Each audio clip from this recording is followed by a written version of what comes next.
So next property we are going to study is shear strength. ഇപ്പോൾ എൻവയോൺമെൻറ്റിൽ വരുന്ന changes സോയിലിൻ്റെ shear സ്ട്രെങ്ത്തിനെ എങ്ങനെ affect ചെയ്യും എന്നാണ് നമ്മൾ പഠിക്കാൻ പോകുന്നത്. സോ എന്താണ് ഷിയർ സ്ട്രെങ്ത് എന്ന് പറയുന്നത്? എന്താണ് ഷിയർ സ്ട്രെങ്ത്? ഷിയർ സ്ട്രെങ്ത് എന്ന് പറയുന്നത് നമ്മളിപ്പോൾ ഒരു സോയിൽ മാസ്, അപ്പോൾ ആ സോയിൽ മാസിൽ നമ്മൾ ലോഡ് അപ്ലൈ ചെയ്യുകയാണെന്നുണ്ടെങ്കിൽ ആ ലോഡിനെ റെസിസ്റ്റ് ചെയ്യാനായിട്ട് പാർട്ടിക്കിൾസ്, അതായത് സോയിലിൻ്റെ അകത്ത് ആ സോയിൽ മാസിലുള്ള സോയിൽ പാർട്ടിക്കിൾസ് എന്ത് ചെയ്യും, തമ്മിൽ ഇങ്ങനെ ഷിയർ ചെയ്ത് പോവും, ഷിയർ ചെയ്യും. ഓക്കെ, അപ്പം ആ ലോഡ് ഉണ്ടാക്കുന്ന ഡീഫോർമേഷൻ റെസിസ്റ്റ് ചെയ്യാൻ വേണ്ടിയിട്ടാണ് ഈ സോയിൽ പാർട്ടിക്കിൾസ് ഷിയർ ചെയ്യുന്നത്.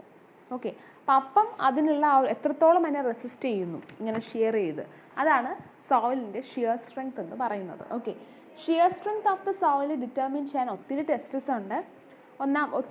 ഒത്തിരി ടെസ്റ്റസ് ഉള്ളതിൽ ഒത്തിരി റിലയബിൾ ആയിട്ടുള്ള റിസൾട്ട് തരുന്ന ടെസ്റ്റാണ് ട്രയാക്സിൽ ടെസ്റ്റ്. അത് ഏത് ടൈപ്പ് ഓഫ് സോയിൽ വേണമെങ്കിലും നമുക്ക് യൂസ് ചെയ്യാം. ഓക്കെ, പിന്നെ ഡയറക്റ്റ് ഷിയർ ടെസ്റ്റ് ഉണ്ട്, അൺകൺഫൈൻഡ് കംപ്രസീവ് സ്ട്രെങ്ത് ടെസ്റ്റ് ഉണ്ട്.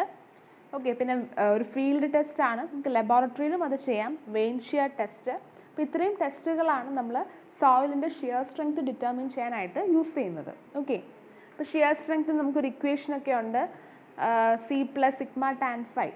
Shear strength of soil is equal to C + sigma tan phi എന്നൊരു ഇക്വേഷനൊക്കെ നിങ്ങൾ ബിടെക്കിൽ GT പഠിക്കുമ്പം പഠിച്ചു കാണാം. ഓക്കെ, സോറി, GT പഠിക്കുമ്പോൾ പഠിച്ചു കാണാം. ഓക്കെ, നോക്കാം നമുക്ക് ഷിയർ സ്ട്രെങ്ത് എന്താണെന്ന് നോക്കാം. The phenomenal increase in strength in the case of kaolinite in spite of reduction in dry density at failure has been attributed to phosphate adsorption. അപ്പം നമ്മുടെ ക്ലേയിൽ phosphates adsorb ചെയ്തിരിക്കുകയാണെന്നുണ്ടെങ്കിൽ, okay, ഇപ്പം ഇങ്ങനത്തെ കെമിക്കൽസൊക്കെ അല്ലെങ്കിൽ ഇങ്ങനെയൊക്കെ സോൾട്ട്സൊക്കെ സോയിലുമായിട്ട് കോണ്ടാക്റ്റിൽ വരുന്നത് എപ്പോഴാണ്? അത് വേസ്റ്റുമായിട്ട് ഇൻട്രാക്റ്റഡ് ആകുമ്പോഴാണ്, അല്ലേ? അപ്പോൾ നമ്മുടെ സോയിലിൽ ഫോസ്ഫേറ്റ് അഡ്സോർപ്ഷൻ നടക്കുകയാണെന്നുണ്ടെങ്കിൽ കെയോലനൈറ്റ് മിനറൽസ് ഉള്ള ക്ലേയിലൊക്കെ ആണെങ്കിൽ ഭയങ്കരമായിട്ട് ഷിയർ സ്ട്രെങ്ത് ഇൻക്രീസ് ചെയ്യുന്നതായിട്ട് കണ്ടെത്തിയിട്ടുണ്ട്. Okay, shear strength, phenomenal increase of shear strength സ്റ്റഡീസിൽ കണ്ടെത്തിയിട്ടുണ്ട്. Okay, in the case of montmorillonite, the difference in dry densities at failure between treated and untreated soil is small, and the increase in strength is only due to phosphate adsorption. montmorilloniteലും strength ഭയങ്കരമായിട്ട് phosphate adsorption കാരണം increase ചെയ്യുന്നതായിട്ട് കണ്ടെത്തിയിട്ടുണ്ട്. പക്ഷേ നമ്മളിപ്പം സാധാരണ കിടക്കുന്ന ഒരു മോൺട്ട്മോർലോനൈറ്റിലും ഇതുപോലെ ഫോസ്ഫേറ്റ്സ് ഒക്കെ ആയിട്ട് ട്രീറ്റ് ചെയ്ത് അബ്സോർബ് ചെയ്തതിന് ശേഷം നമ്മൾ ടെസ്റ്റ് ചെയ്യുന്നത്, അങ്ങനെ ട്രീറ്റ് ചെയ്തതിന് ശേഷം ഉള്ള സോയിൽ എടുത്തിട്ട് നമ്മൾ ടെസ്റ്റ് ചെയ്ത് നോക്കുമ്പോൾ, ഷിയർ സ്ട്രെങ്ത് ടെസ്റ്റ് ചെയ്ത് നോക്കുമ്പോൾ ആക്ച്വലി ഞാൻ പറഞ്ഞല്ലോ, ട്രീറ്റഡ് സോയിലും അതുപോലെ അൺട്രീറ്റഡ് സോയിലുമായിട്ട് കമ്പയർ ചെയ്യുമ്പോഴത്തേക്കും ട്രീറ്റഡ് സോയിലിന് ഷിയർ സ്ട്രെങ്ത് വളരെ കൂടുതലായിട്ട് കണ്ടെത്തിയിട്ടുണ്ട്. എന്നാൽ ഡ്രൈ ഡെൻസിറ്റിയിൽ വലിയ വേരിയേഷൻസ് ഒന്നും കണ്ടെത്തിയിട്ടില്ല, വലിയ വേരിയേഷൻ ഒന്നുമില്ല, പക്ഷേ ഷിയർ സ്ട്രെങ്ത് കൂടുന്നതായിട്ട് കണ്ടെത്തിയിട്ടുണ്ട്. Along with other factors, strength behavior is also significantly influenced by the nature of pore fluid. അതായത് ഇപ്പോൾ ഞാൻ പറഞ്ഞു, ഇപ്പം ഒരുപാട് ഫാക്ടേഴ്സ് നമ്മൾ കൺസിഡർ ചെയ്താലും ആ ഏത് ടൈപ്പ് ഓഫ് ഫ്ലൂയിഡാണ് നമ്മുടെ സോയിലിൻ്റെ പോറിൽ ഫില്ല് ചെയ്തിരിക്കുന്നത്, സോ അതിനെ ഡിപ്പെൻഡ് ചെയ്തിരിക്കും എത്രത്തോളം സ്ട്രെങ്ത് മാറുന്നു എന്നുള്ളത്. Okay, the shear strength of the soil, which is controlled by modified effective stress, is affected by changes in electrical attractive and repulsive pressure. അതായത് നമ്മുടെ സോയിലിൻ്റെ ഷിയർ സ്ട്രെങ്ത്തിനെ കൺട്രോൾ ചെയ്യുന്നതാണ് നമ്മുടെ effective stress. Okay, effective stress which is effected by changes in electrical attractive and repulsive pressure. ആ ഒരു pore ഫ്ലൂയിഡിൻ്റെ ആ ഒരു electrical attractive അല്ലെങ്കിൽ റിപ്പൾസീവ് പ്രഷർ, ഇതെല്ലാം നമ്മുടെ എഫക്റ്റീവ് സ്ട്രെസ്സിനെ എഫക്റ്റ് ചെയ്യും. സോ ആ എഫക്റ്റീവ് സ്ട്രെസ്സ് ശരിക്കും പറഞ്ഞാൽ ഷിയർ സ്ട്രെങ്ത്തിനെയും എഫക്റ്റ് ചെയ്യും. എന്താണ് ഇഫക്റ്റീവ് സ്ട്രെസ് എന്ന് പറയുന്നത്? അതായത് ഒരു സാച്ചുറേറ്റഡ് ആയിട്ടുള്ള ഒരു സോയിൽ മാസ്.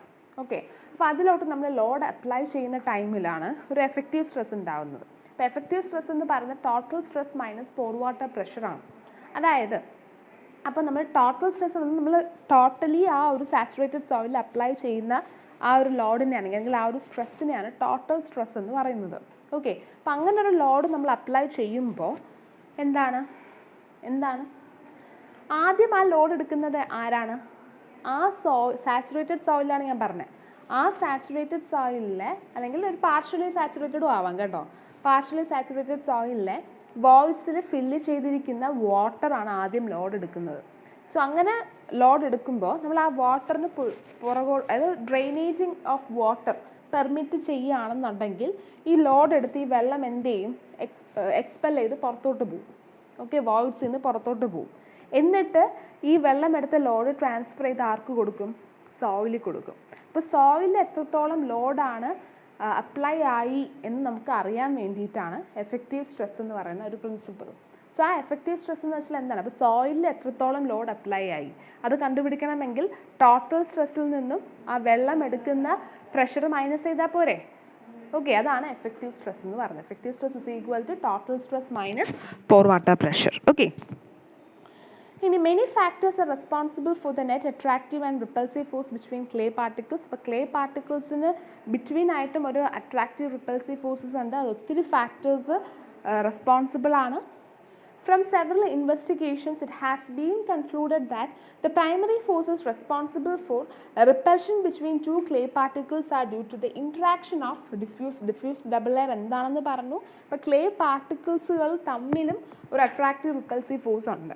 ഓക്കെ, അപ്പോൾ അതിൽ ഈ ഒരു റിപ്പൾസീവ് ഫോഴ്സിന് കാരണം എന്ന് പറയുന്നത് ഈ രണ്ട് ക്ലേ പാർട്ടിക്കിളിൻ്റെയും ഒരു ഉള്ള ഡിഫ്യൂസ്ഡ് ഡബിൾ ലെയറിൻ്റെ ഇൻട്രാക്ഷൻ കാരണമാണ്. Which is directly proportional to the, അത് ഡയലക്ട്രിക് കോൺസ്റ്റൻറ്റിനെ എഫക്റ്റ് ചെയ്യും. എന്താണ് ഡയലക്ട്രിക് കോൺസ്റ്റൻ്റ് എന്ന് ഓൾറെഡി ഞാൻ പറഞ്ഞു കഴിഞ്ഞു. Okay, the number of phenomenon are responsible for the existence of electrical attractive forces between. അപ്പോൾ നമ്മൾ ഇത്രയും ഇപ്പോൾ പറഞ്ഞ ഞാൻ റിപ്പൾസീവ് ഫോഴ്സസ് ആണ്. ക്ലേ പാർട്ടിക്കിൾസ് തമ്മിൽ അട്രാക്ഷനും റിപ്പൾഷനും ഉണ്ട്. റിപ്പൾഷന് കാരണം ആ ഡിഫ്യൂസ്ഡ് ഡബിൾ ലെയർ ആണ്. ഓക്കെ, ഡിഫ്യൂസ്ഡ് ഡബിൾ ലെയർ ആണ് അതിന് കാരണം. ആൻഡ് അട്രാക്ഷന് കാരണം എന്താണ്, അട്രാക്ഷന് കാരണം എന്ന് പറയുന്നതും ഒത്തിരി ഫാക്ടേഴ്സ് ഉണ്ട്. അപ്പോൾ ഈ ഫാക്ടേഴ്സ് എന്ന് പറഞ്ഞാൽ ഒത്തിരി ഫാക്ടേഴ്സ് അട്രാക്ഷനും കാരണമാവാറുണ്ട്. സോ ഈ ഒരു അതിന് കാരണം എന്താണെന്ന് വെച്ചാൽ, and these factors are inversely proportional to the dielectric constant of the pore fluid. അപ്പോൾ the factors which are responsible for the attractive forces are inversely proportional to the dielectric constant of the pore fluid. Okay, Sridharan and Rao in 1979 using different organic fluids demonstrate that the shear strength increases with decrease in dielectric constant for both kaolinite and montmorillonite clay and is in accordance with modified effective stress concept. The effect of ion concentration is not significant on the shear strength. അപ്പോൾ shear strength il a ion concentration significant alla of saturated sodium and calcium in montmorillonite. However, this aspect need further investigation with other clays and clays are. അപ്പോൾ ഇത് ആ ഒരു research works നടന്നുകൊണ്ടിരിക്കുന്നേ ഉള്ളൂ.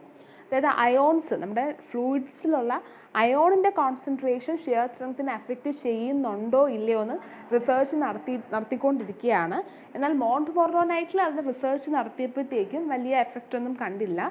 ബാക്കി ക്ലേസിലും സോയിൽസിലും അത് നടത്തേണ്ടിയിരിക്കുന്നു. Okay, this is all about shear strength.